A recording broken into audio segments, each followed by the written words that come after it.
Olá, galera da Geografia, tudo bem com vocês? Olha, nós de volta aqui novamente. Vamos falar hoje sobre os elementos da natureza. Lembrando aqui da última aula que vocês assistiram, já foi falado muitas coisas sobre os elementos da natureza. E nós hoje vamos continuar falando sobre esses elementos, né? O que ocorre, né, com esses elementos da natureza e também com as paisagens, né? Que nós estamos estudando aí nesse módulo 3, esses elementos, incluindo as paisagens, né? Já vimos aí o conceito de paisagem e muitos outros conceitos. Nós vamos continuar falando, né, desses elementos nessa videoaula de hoje. E logo após essa videoaula, corra para o seu módulo para responder as atividades que vão ser propostas nesse dia, ok? Então vejam só, pessoal. Vejam só, as paisagens estão em constante transformação, certo? Ao longo das nossas aulas, nós estamos falando dessas transformações, né? Já temos falado bastante mesmo com relação a essas transformações. Mas existem alguns fatores, né? Alguns fatores principais no que diz respeito à transformação das paisagens, né? Ou na transformação das paisagens. Por exemplo, a ação dos elementos da natureza, eles sofrem, nessa ação, ela é provocada a partir dos agentes internos e dos agentes externos, né? Tudo que ocorre hoje, ou quase tudo, né, que ocorre na natureza, seja internamente ou externamente falando, né, essa ação que ocorre, né, nós estamos entendendo aqui como fator principal os agentes internos e os agentes externos, né? Como exemplo aí, nós estamos citando aí os agentes internos, as erupções vulcânicas, né? O que ocorre hoje internamente, né, através das erupções vulcânicas. Os terremotos também, né, são citados aí como elementos que transformam a natureza e identificado como agentes internos, né? E os agentes externos, nós temos a temperatura, né, como exemplo. A temperatura que modela, né, as paisagens, né, a partir, né, do que nós estamos chamando aqui de elementos externos. A água também, né, nós vimos aí algumas videoaulas anteriores com relação às mudanças que ocorrem, né, na superfície terrestre, a partir da força das águas, né, através dos rios, ok? Os ventos também, eles transformam a paisagem, né? Eles fazem com que esses elementos sejam transformados, né?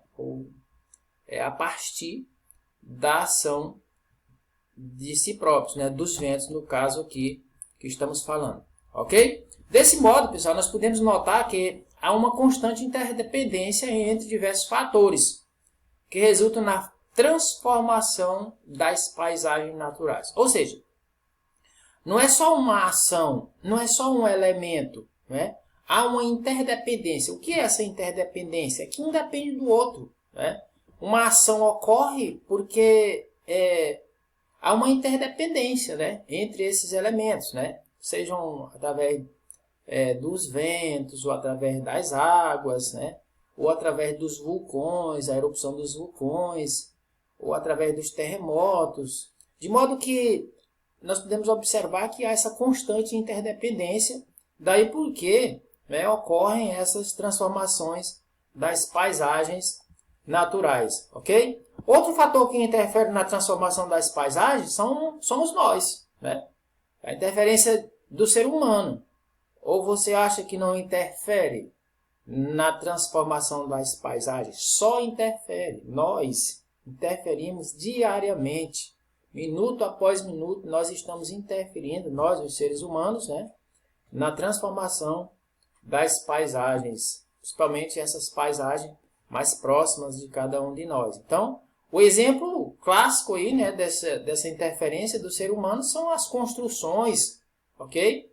A construção das cidades, a abertura de estradas. Nós falamos isso aqui ao longo de algumas aulas, essas transformações que vão ocorrendo. Nós estamos mais lembrando aqui para vocês hoje, né, porque continuamos falando ainda da transformação das paisagens, mas a questão do desmatamento, né, para a atividade agropecuária, quando o homem desmata uma determinada área para situar uma fazenda, né, um sítio, sei lá, algo dessa natureza, ele está interferindo, né, e transformando a paisagem daquele lugar. Assim também como a exploração de minério, né? Quando a gente age na exploração, quando a gente entra com essa ação na exploração de minérios, né, nós estamos transformando, ok, as paisagens terrestres, ou transformando as paisagens, principalmente no local onde a gente mora, né? Ou onde a gente vive, ok? Eu poderia lembrar nesse momento, o Brasil ele passa por uma situação muito difícil no que diz respeito às queimadas, né?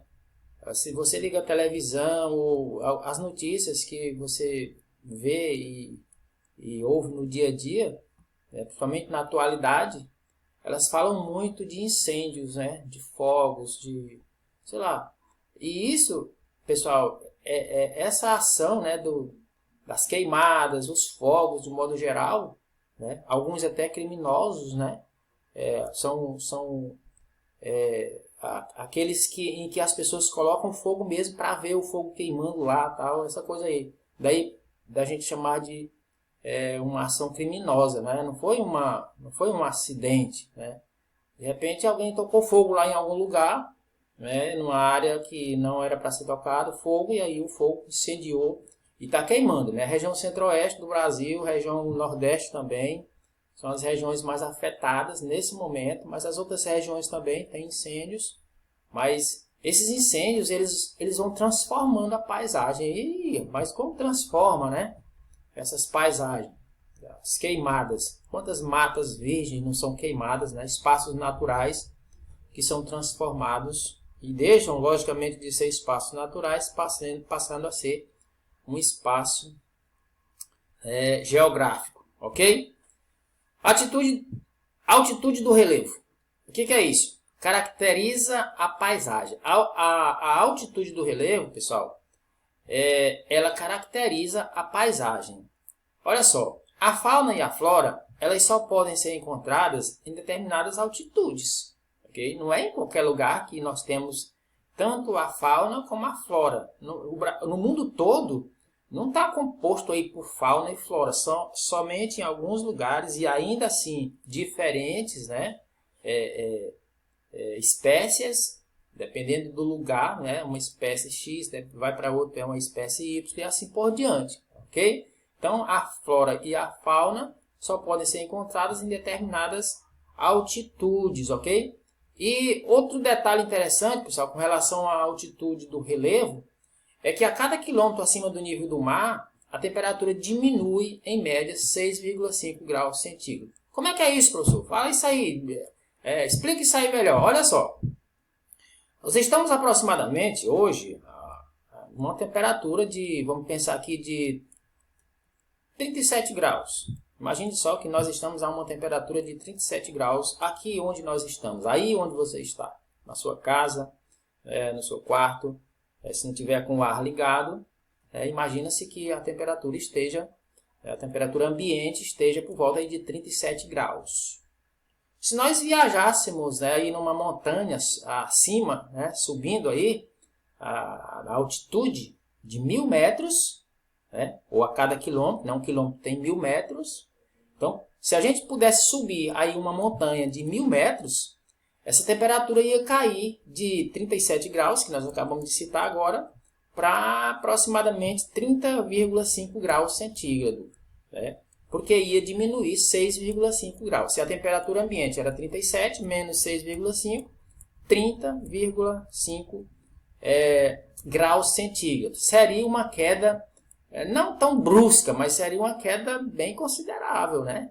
A gente ia sentir aí a temperatura bem a menos do que no local onde a gente estaria, né, antes, né? E é onde nós estamos agora, lógico, né? Mas Se nós estivéssemos acima do nível do mar, aí, ou acima de onde nós estamos agora, 1000 metros, estaria 6,5 graus a menos a temperatura. E se a gente subisse mais 1000 metros, né? Mais 2000 metros, aí sim, aí diminuiria muito mais ainda. Ficaríamos aí a 13 graus a menos, né? Do que a que nós estamos sentindo aqui agora. E assim sucessivamente, né? Cada vez que você, né, sobe uma montanha ou vai a um lugar que esteja numa altitude bem maior, né, a cada 1000 metros, diminui aí 6,5 graus centígrados. Portanto, quanto maior a altitude, isso é o que a gente está observando aqui, né? Quanto maior a altitude, mais baixa a temperatura, ok? A temperatura do ar atmosférico. Isso significa que nas áreas de altitudes mais elevadas, a vegetação encontrada, em geral, é adaptada às temperaturas mais baixas. Ou seja, onde tem uma temperatura a menos, tem um tipo de vegetação. Onde tem uma temperatura mais ou maior, é outro tipo de vegetação. Por isso que eu tenho falado algumas vezes que quando a gente divide o Brasil em regiões, ok? Nós vamos ver isso nos próximos módulos. Nós vamos observar que a divisão do Brasil ela atendeu a alguns critérios. E um dos critérios é essa questão dos tipos de vegetação, o clima, o que mais? A hidrografia, ok? Então, esses fatores aí, eles influenciaram bastante no que diz respeito à divisão do Brasil em regiões. Então, a vegetação que nós encontramos aqui no Nordeste do Brasil, ela é diferente, né, da vegetação encontrada lá no Sul do Brasil, ok? Isso em função dessa questão da altitude também, né? É um fator muito importante no que diz respeito à vegetação. Aí entra outros fatores, né? Entra essa questão da interdependência, né? Um fator depende do outro, ok? Para a gente ter um tipo de vegetação, ou um tipo de rio, ou um tipo de rocha, é isso aí. Passa pela interdependência, ok? Vamos para frente? Formação do solo, importância. É de extrema importância para o desenvolvimento da vegetação natural, como também para a realização das atividades humanas. Então, a formação do solo, né, é de extrema importância para o desenvolvimento da vegetação natural. Os diversos tipos de solo, pessoal, têm relação direta com os diferentes elementos da paisagem. Ou seja, ainda permanece aqui o que a gente chama de a interdependência, ok? Um depende do outro. Fatores que diversificam os tipos de solo. Olha só, o tipo de rocha do qual se originam esse solo, né? Características climáticas da região, dependendo do clima, nós temos um tipo de solo, X, né? Se o clima é outro, nós temos um tipo de solo Y. E aí eu volto a falar, no Nordeste do Brasil, nós temos um tipo de clima, então o solo é um tipo de solo diferente do tipo de solo lá da região sul do Brasil, né? Na aula passada falou-se na terra roxa, né? Uma terra fértil, né? Lá no sul do Brasil, sul e sudeste do Brasil. Okay? Aqui também tem, mas é muito mais escassa do que no sul e sudeste do Brasil. Características climáticas da região, já falei, quantidade de matéria orgânica presente em sua composição. Dependendo da quantidade de matéria orgânica presente na composição, né, aí nós temos um determinado tipo de solo. O solo é formado pela desintegração das rochas que envolve a ação de outros elementos da natureza. Que elementos são esses, professor? Calor do sol, água das chuvas, os ventos, os animais e as plantas. Então, esses elementos aí, né, da natureza, eles contribuem para que nós tenhamos um solo formado pela desintegração das rochas que envolve a ação desses elementos. O calor do sol, né, as águas das chuvas, os ventos, os animais e as plantas. Gente, foi bom ver vocês aqui, né? Lógico, agora. E também dizer para vocês que agora corra para os seus módulos, façam as suas atividades e até a próxima. Tchau, tchau.